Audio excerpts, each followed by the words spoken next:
Bienvenue sur Light & Shoot. Aujourd'hui, on va parler du Sony A7 IV.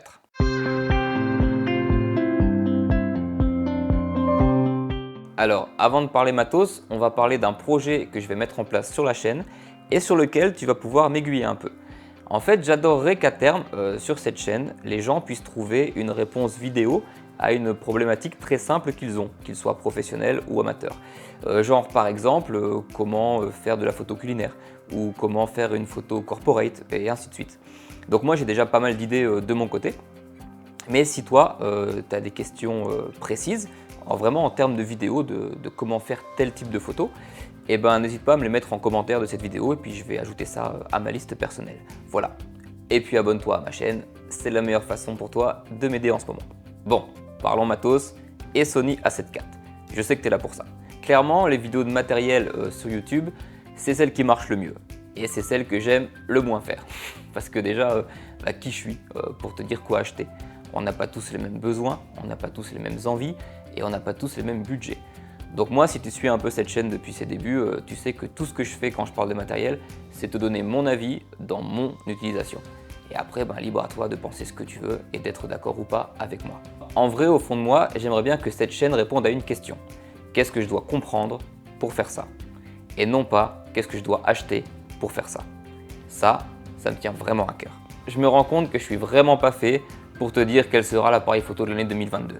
Parce qu'en fait, je m'en fous un peu. Alors attention, loin de moi de dire que le matos ne sert à rien. Bien évidemment. Moi, ce que je pense, c'est que tu dois acheter le matos qui répond à tes besoins dans une gamme que tu peux te permettre. Exemple très récent, j'ai récemment quitté Nikon pour Sony et depuis la sortie du Z9, j'ai reçu pas mal de messages, dont certains qui allaient dans ce sens. Est-ce que t'es pas un peu dégoûté d'avoir quitté Nikon maintenant qu'il y a un Z9? Alors non, parce qu'en fait, je ne suis pas le client de ce type de boîtier. Le Z9, en fait, c'est quelque chose qui va concurrencer l'Alpha One ou le Canon R3. C'est des boîtiers entre 6 et 8 000 balles, je crois. C'est des trucs que moi, en fait, je peux pas me permettre et que même si j'ai déjà acheté du matériel qui valait ce tarif-là, je ne le mettrai pas là-dedans. Parce que pour ce prix, moi, je préfère avoir deux appareils qui marchent déjà très bien qu'avoir un appareil de monstre dont je vais utiliser 20% des possibilités. C'est vraiment de ça dont je te parle quand je te dis qu'il faut que tu achètes du matériel qui va vraiment te servir et dans une gamme de budget que tu peux te permettre. On n'est vraiment pas obligé d'avoir le matos le plus récent et le plus haut de gamme, même pour être professionnel. Après, soyons clairs, le Z9 est un monstre de guerre. Il n'est pas pour moi, mais il a l'air exceptionnel.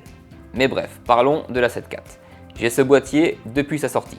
J'ai la chance d'avoir fait partie des premiers livrés et ça c'est vraiment cool parce qu'apparemment maintenant il est déjà assez chiant à trouver. Par contre, si tu l'as pas et que ça peut te consoler un peu, les 2 premières semaines il m'a servi absolument à rien parce que les RAW n'étaient pas supportés par Lightroom. Ce serait bien que deux grands acteurs de la photo comme une marque et Adobe se mettent d'accord sur ce genre de truc. Parce qu'évidemment c'est pas lié que à Sony. À chaque fois qu'un nouveau boîtier sort, il y a une petite latence pour avoir les RAW supportés par Lightroom. Ça peut se comprendre parce qu'il faut bosser dessus, mais quand c'est d'aussi grosses boîtes, ce serait pas mal que le jour de la sortie, on puisse shooter avec quoi. Moi clairement, ce qui m'a séduit dans la 7 IV, c'est sa polyvalence photo et vidéo. Je l'ai acheté pour ça. Je faisais des photos qui m'allaient parfaitement avec la 7 III et la 7R3. Et j'aurais pu continuer comme ça sans aucun souci. Aucun client ne m'a dit « tes photos ne sont plus à la page ». Mais genre vraiment. Par contre, avec les lives que je faisais chez Digit, j'ai eu la chance de tester plein d'appareils, dont le R6, le Canon R6, sur lequel j'ai vraiment eu un gros coup de cœur. Et autant ça m'a pas donné envie de bazarder tout mon matos, autant j'ai senti à ce moment-là que mon Alpha 7 III, il avait quand même un peu de retard technologique sur le R6. Surtout en termes de possibilités vidéo et d'autofocus, surtout en vidéo encore une fois. Moi clairement, je voulais un appareil qui fait la map comme un fou furieux, en photo et en vidéo. C'était là un de mes plus gros critères, surtout encore une fois pour la vidéo. Et maintenant, j'ai ça. Genre là, ça marche quoi. C'est le truc que tout le monde fait apparemment quand tu testes un autofocus sur l'internet. Alors je te le fais un peu, j'espère que ça te file pas le mal de mer. Mais normalement, je vérifie même pas, mais normalement la map me suit sans aucun souci et je crois aussi que j'ai l'air con, sans aucun souci. Et ça, c'était vraiment très important pour moi, d'avoir un kit vidéo run and gun que je peux foutre sur un stabilisateur et avoir confiance en l'autofocus. Parce que des fois, quand je pars filmer, je suis tout seul. Parce que quand je fais des très grosses vidéos bien énervées, je sors tout mon kit avec la Blackmagic. Mais là, il y a beaucoup d'accessoires et franchement, bosser avec seul, c'est impossible. En plus de ça, il fait du 422 10 bits en interne Et je trouve que le S-Log 3 est vraiment cool à travailler. Si t'as pas compris cette phrase, c'est que t'en as pas besoin. Et en vrai, j'ai acheté l'appareil quasiment que pour ça. Genre vraiment. En photo, la 7 III et la 7R3 m'allaient parfaitement, mais il y avait vraiment ce manque en vidéo. Donc j'ai changé de la 7 III à la 7 IV pour avoir ce gain en vidéo. Mais évidemment, la 7 IV n'a pas que ça à offrir.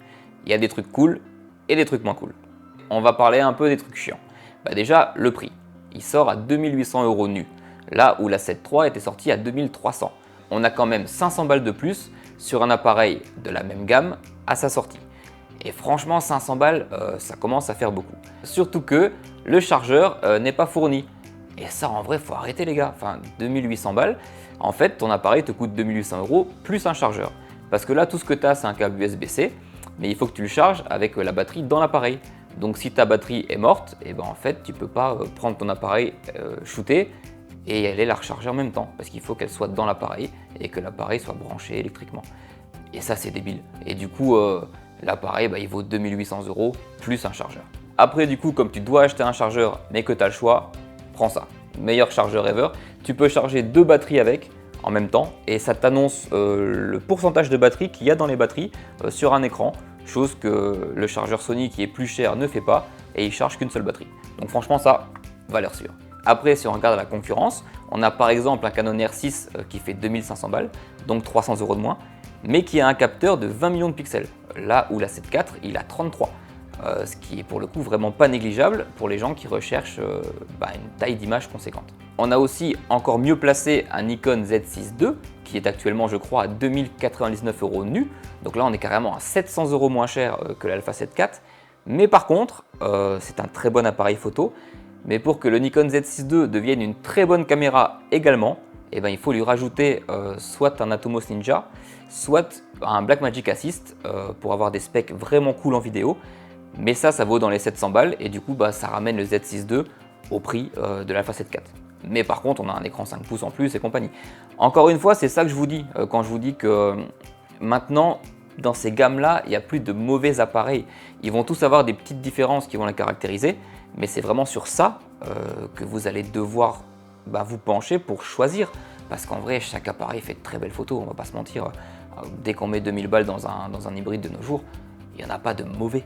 Vraiment pas. C'est vraiment dans les petits détails qui vont vous plaire ou ne pas vous plaire qu'il faut vous pencher.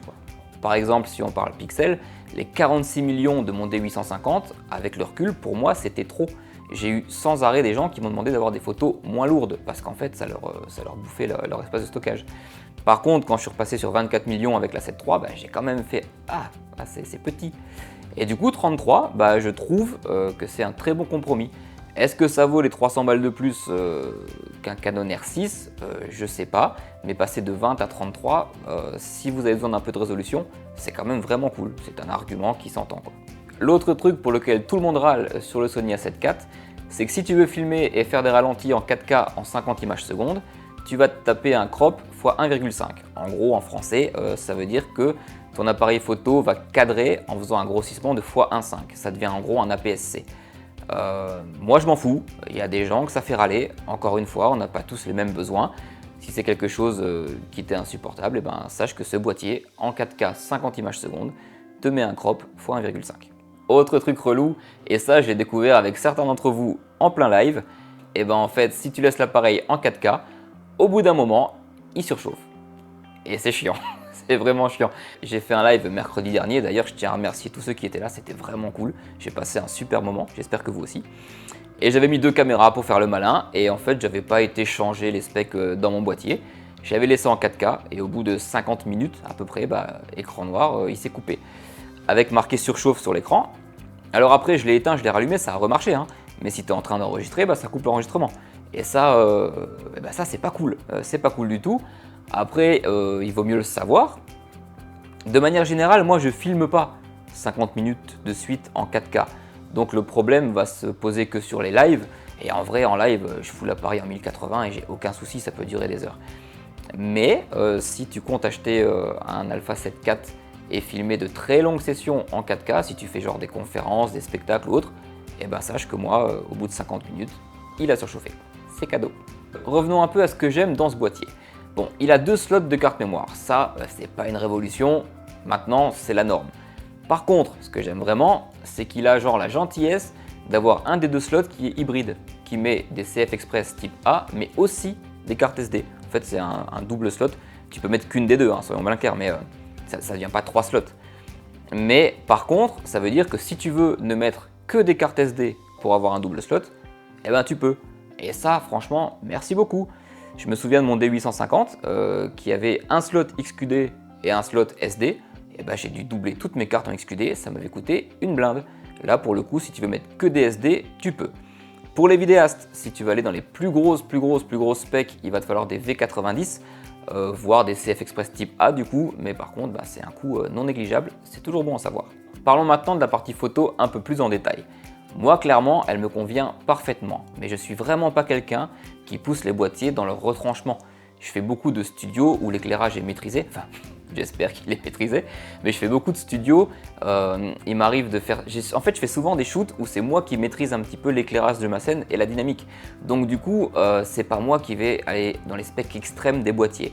Donc pour ce que moi j'en fais, la 7 IV, il me convient parfaitement. Il a un très bon autofocus, il a 33 millions de pixels, il a des RAW que je trouve vraiment cool à exploiter. Pour moi, c'est tout bon, c'est banco, j'ai pas besoin de plus en fait. J'ai été agréablement surpris par le traitement des couleurs du boîtier, surtout au niveau des teintes de peau, parce que c'est celle auquel je suis confronté le plus souvent. Je fais quasiment que du portrait moi. Et là où la 7 III me faisait des blagues de temps en temps avec des peaux aux couleurs un peu cheloues, la 7 IV est bien meilleur élève à ce niveau, bien meilleur élève. Et je suis aussi très agréablement surpris par les profils internes du boîtier. Dans Lightroom, quand tu vas dans Profil, tu peux retrouver grâce au RAW les profils du boîtier. Et en fait, il y a plein de photos que je traite quasiment que en sélectionnant un profil du boîtier qui marche très bien. Je trouve les profils internes vraiment cool sur cette A7 IV. Autre truc qui me plaît bien, mais ça c'est un peu le cas partout, c'est que le boîtier est évidemment ultra personnalisable. Il y a des boutons de raccourci partout qu'on peut gérer comme on veut. Clairement, une fois que tu l'as réglé comme tu voulais, tu n'as vraiment plus besoin d'aller dans les menus. Menus qui d'ailleurs sont bien plus lisibles que sur la 7 III, mais qui restent avec des noms mais genre incompréhensibles. Il y a des fois où je cherche des trucs à l'intitulé, je comprends pas que c'est ça. Par contre, non seulement tu peux faire des modes préprogrammés qui sont réglés comme tu veux, tu peux aussi avoir un menu favori dans lequel tu mets ce que tu veux. Et au-delà de ça, quasiment toutes les touches sont programmables. Je trouve que de nos jours, les menus, il faut y aller une bonne fois pour toutes au début. Et après, ça roule tout seul. Tu as programmé ton boîtier, tu le connais bien, tu l'as en main et tu n'as plus besoin d'aller fouiller dans les menus. Très bonne surprise pour ma part, en fait, il y a une troisième molette personnalisable. Alors c'est celle qui sert généralement à la compensation d'expo. Molette que je ne touche absolument jamais sur aucun appareil. C'est la molette avec marqué +1, -1, +2, -2. Je ne touche absolument jamais à cette molette. Donc le fait qu'ils aient carrément enlevé les inscriptions dessus et que tu puisses en faire ce que tu veux, ça pour moi c'est tout bénef parce que ça me fait une molette de plus pour faire ce que je veux, quoi. L'écran tactile sert enfin à quelque chose au niveau du tactile. Il n'est pas d'une excellente qualité, ça se sait. Par contre, il est sur rotule, ça c'est vraiment cool pour les gens comme moi qui se filment là actuellement. J'ai l'écran en face de moi, je l'ai simplement retourné, je peux me filmer, vérifier que le focus est bon, vérifier que ma tête on fera pas de miracle, mais on va dire que ça va. Et donc ça c'est vraiment cool, pour moi c'est un gros plus parce qu'avant quand je filmais il fallait que je mette un écran de retour sur le boîtier, branché en HDMI, ça me faisait mettre des câbles, il fallait des batteries, c'était chiant. Là maintenant mon écran il est rangé bien au chaud et je peux me filmer en regardant l'écran de retour. Pour ce qui est du côté de la rafale et compagnie, je vais pas t'en parler parce que je fais pas. Alors j'aurais pu aller piquer des infos chez les collègues youtubeurs, mais en vrai c'est bien de filer du soutien et des vues à des mecs qui bossent dans ce sens. Je trouve que par exemple Damien Bernal, c'est un mec qui au niveau des specs des appareils, il ne laisse absolument rien passer. Donc si tu veux avoir toutes les specs très techniques de l'appareil, va voir ses vidéos, il fait ça vraiment mieux que moi. Alors clairement, j'ai déjà fait des photos que j'adore avec ce Sony A7 IV. Je t'en montre quelques-unes.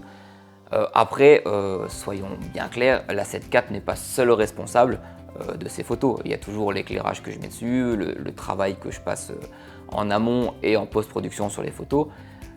Pour moi, en fait, un boîtier, c'est de nos jours la chose la plus dure à vendre parce que si tu prends au sein d'une même gamme, tous les boîtiers deviennent bons. Encore une fois, c'est dans les détails que vous allez pouvoir aller chercher ce qui vous plaît. Ces photos que je vous montre là, qui défilent actuellement, j'aurais pu les faire avec un Canon, j'aurais pu les faire avec un Nikon.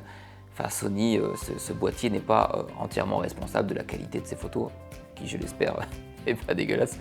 Mais quand vous choisissez un boîtier, du coup de nos jours, penchez-vous vraiment sur les petites specs qui vont faire que ça va vraiment coller à votre façon de travailler. Parce qu'en vrai, la vraie différence pour moi, elle se retrouve là-dedans de nos jours. Moi, cet A7 IV, je le découvre un peu plus chaque jour. J'ai l'impression qu'il pourra sans souci m'épauler pendant un petit moment dans ma carrière de photographe professionnel. Et en vrai, c'est tout ce que je lui demande. J'espère que cette vidéo t'a plu. N'hésite pas à t'abonner pour voir les suivantes. Et je te dis à très bientôt sur Light & Shoot.